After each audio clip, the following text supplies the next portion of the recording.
దేవుని నామమునకు మహిమ కలుగును గాక. వీక్షిస్తున్న మీ అందరికీ మన ప్రభువైన యేసుక్రీస్తు నామములో నా యొక్క శుభాభివందనాలు తెలియజేస్తున్నాను. ఈరోజు మన దేవుని వాగ్దానం 48వ దావీదు కీర్తన 14వ వచనం. మరణము వరకు ఆయన మనలను నడిపించును. ప్రియమైనటువంటి దేవుని సంగమా, తల్లి గర్భములో పిండముగా ఉన్నప్పుడు మనల్ని చూచిన దేవుడు ముదిమి వచ్చు వరకు నిన్ను ఎత్తుకొని ముద్దాడుతా అంటూ మరణము వరకు ఆయన మనల్ని నడిపిస్తాడు. ఎందుకంటే మార్గంలో దుష్టుడు పొంచి ఉంటాడు. అంత మాత్రమే కాదు, మనకై మనం నడిచినప్పుడు వాడి బారిన పడే అవకాశాలు ఉంటాయి. వాడు గాండించు సింహం వలె ఎవడిని మృంగుదునా అని తిరుగుతూ ఉన్నాడు.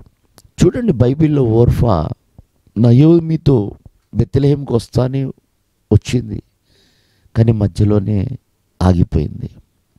లోతు అబ్రహాంతో నడుస్తానని వచ్చాడు, అతడు మధ్యలోనే ఆగిపోయాడు. ఏలియా, నీవే నిజంగా దేవుడివైతే ఇదిగో ఈ బలి పశువు దహించిపోవాలి అన్నాడు. అగ్నిని కురిపించాడు. కానీ మరణాపేక్ష కలవాడే బదిరి వృక్షం కింద పడుకున్నాడు. నేను సాగలేను ముందుకి అన్నాడు. ఈ రోజున ప్రియదేవుని బిడ్డారా, దేవుడు తోడు రాకపోతే ఎక్కడొక్కడ మనం ఆగిపోయే ప్రమాదం ఉంది. అందుకే మోషే అంటాడు, ప్రవ్వా నీ సన్నిధి నాకు తోడుగా రాకపోతే నేను ఒక్క అడుగు కూడా బయటికి వేయలేను. సాత్వికుడు, దీన మనసు కలిగిన వాడు, నా హృదయానుసారుడు అని చెప్పుకున్నవాడు నేను నడవలేనయ్యా అన్నాడు. ఎందుకంటే వాడు దుష్టుడైన వాడు లోకంలో బలవంతుడై ఉన్నాడు. వాడిని జయించిన వాడు మనతో వస్తే తప్ప మనం జయించలేము.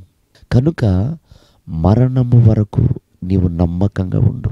ఆయన నడిపించేటప్పుడు అది ఇరుకైన, విశాలతైన, కరువైన, సమృద్ధికరమైన పరిస్థితులైనా ఆయన నడిపింపులో నమ్మకంగా ఉండు. నీకు జీవ కిరీటం వస్తుంది. అట్టి కృప ప్రభు ఈ ఉదయకాలం మనందరికీ అనుగ్రహించి ఆయన రాకడకు సిద్ధపరచునుగాక.